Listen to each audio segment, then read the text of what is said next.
When I was in school, our math teacher was a man named Mr. Stigson. He was quite young and the girls in my class thought he was handsome at first. He had piercing blue eyes and always looked like he was in need of a shave. However, from the very first day he came to our school, everybody hated him. He had an incredibly violent temper. At the slightest thing, he would fly into an uncontrollable rage, ranting and raving at anyone who had the misfortune to cross his path. He could often be heard screaming and shouting abuse in the corridors and the classrooms. Sometimes he would even physically threaten the students, but he never actually hit anybody. Even so, my entire class was terrified of him. Even the other teachers seemed to be afraid of him and they tried to stay out of his way. One day, a girl named Beverly was late to class. She opened the door just as Mr. Stigson was in the middle of lecturing us. He just snapped and began hurling insults and abuse at her. He got right up in her face and was trying to intimidate her, wagging his finger at her and forcing her to back up against the wall. Beverly was usually a quiet, well-behaved girl and she didn't deserve the horrible things he was saying about her. He was way too close and invading her personal space. She tried to push him away, but when she put her hands on him, things got much worse. Stigson suddenly drew back and slapped her across the face. We were all completely shocked. Even Beverly couldn't believe what he had done. She stood there dumbfounded for a few moments, then ran out of the classroom, sobbing and clutching her cheek. Stigson continued teaching as if nothing had happened. The classroom was completely silent. The tension in the room was palpable. You could have heard a pin drop. Nobody wanted to risk setting him off again. We all knew that Mr. Stigson was going to be in big trouble. The next day, Beverly's mother showed up during class and demanded to speak to Mr. Stigson. He went outside to talk in the corridor and closed the door behind him. The whole class stayed silent, trying to eavesdrop on their conversation. Beverly's mum started screaming at our math teacher, cussing him out and calling him all the names in the book. She said she was going to get him fired for assaulting her daughter. When we peeked out the window, we saw that Stigson was just standing there in front of her, not moving a muscle. There was a furious scowl on his face, but no matter what she said, he didn't react. It was quite unnerving. When Beverly's mother finally stopped shouting, she stormed off and Stigson came back into the classroom. His face was bright red and there was a boiling rage in his eyes. Ignoring us, he sat down at his desk and just went through his papers until the bell rang at the end of class. The next morning, when I got to school, I heard the shocking news.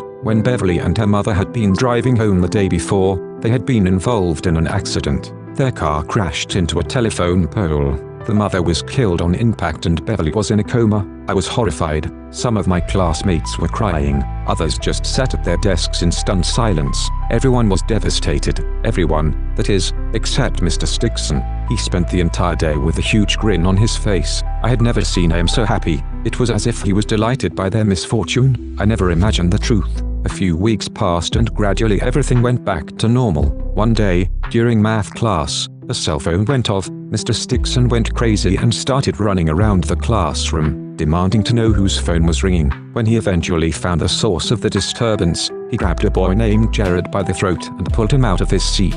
He dug through Jared's pockets until he found the cell phone and confiscated it. After class, when Jared went up to get his phone back, Stigson refused to give it to him. Instead, he locked it in his briefcase. Jared was furious and, as we walked home together, I came up a plan. The next day, when class was ending, I distracted Mr. Stigson by asking stupid questions about a simple maths problem while Jared went through the unattended briefcase and stole his phone back. We thought we had pulled a fast one, but after school, as we were walking home, I got the feeling that we were being followed. I turned around and was shocked to see Mr. Stigson's truck slowly cruising along in the street behind us. He was sitting in the driver's seat, staring at us with his cold, blue eyes. Before I could say anything to Jared, Stigson's truck suddenly stopped dead in the middle of the street. I looked to my right, just in time to see a speeding car hurtling past the intersection. It ran straight through the traffic lights and came barreling towards us. "Look out!" I screamed and dived for safety, but I was too late to save Jared.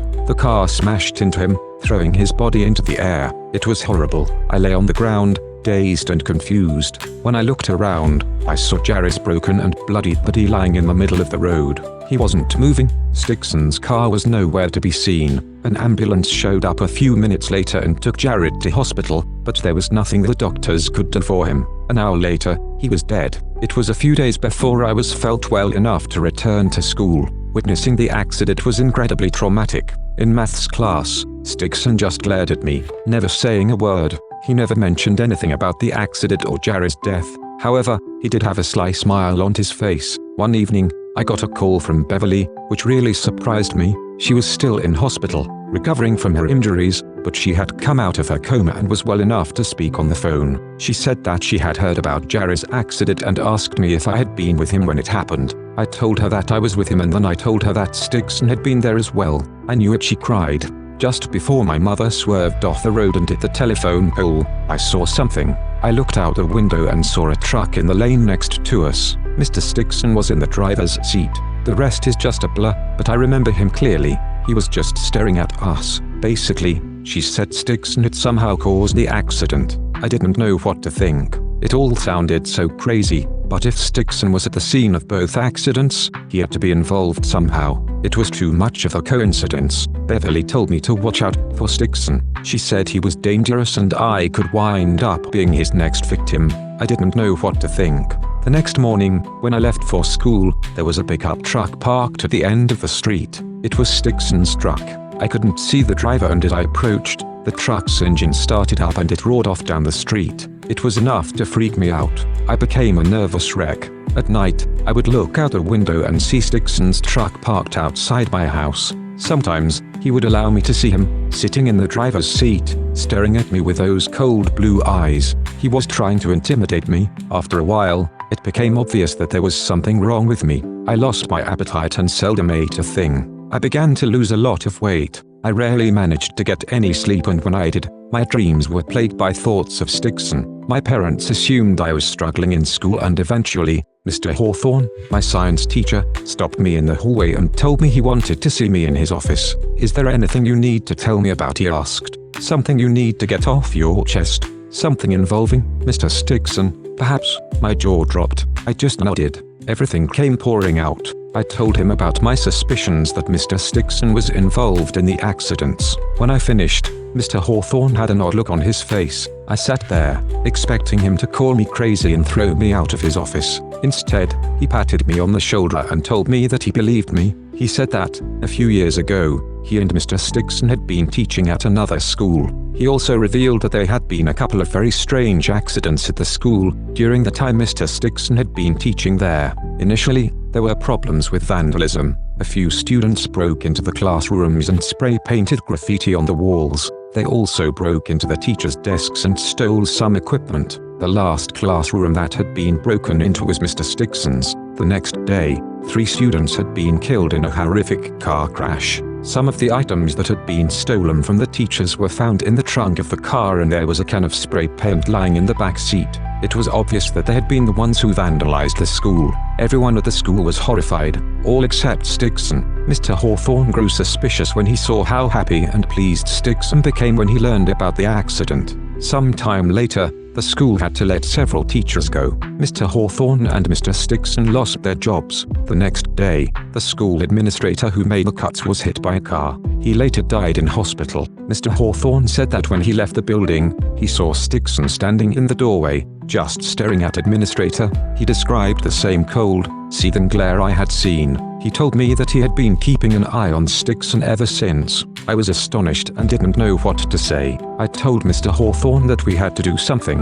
If Stigson was responsible for the accidents, we had to stop him. We had to contact the police. Hawthorne shook his head gravely. "There's no proof," he said. "Stigson can't be tied to anything. Even if the police believed us, they could never make a case. No jury would convict him. Then there's nothing we can do," I said hopelessly. "Don't worry about it," said Mr. Hawthorne. "Let me take care of it." That evening, I was walking home from school when I got the strangest feeling that I was being watched. The hair on the back of my neck stood on end. I looked around and saw Mr. Stigson's pickup truck. It was parked on the other side of the street and he was standing right in front of it. A chill ran down my spine. His face was twisted in rage and he was staring at me intently, his eyes cold and filled with malice. The next thing I knew, I felt a squeezing sensation around my neck. He was choking me. I couldn't breathe. My lungs were fighting for air. I was terrified and started clutching at my throat. I was beginning to black out. I was going to die.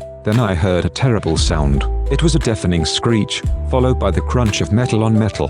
The squeezing sensation around my neck stopped and I could breathe again. When I finally managed to sit up, I saw what had happened. A car had crashed straight into the pickup. Stigson was crushed between the two vehicles. The top half of his mangled body was lying across the hood of the car in a pool of blood. He was dead. His corpse had been so crushed that his guts were forced out through his mouth. It was a sickening sight to behold. The car door opened and the figure stumbled out. He had survived the crash, but he was badly injured. He fell to his knees in the middle of the street. I ran over to help, and when I saw his face, I stopped in my tracks. It was Mr. Hawthorne.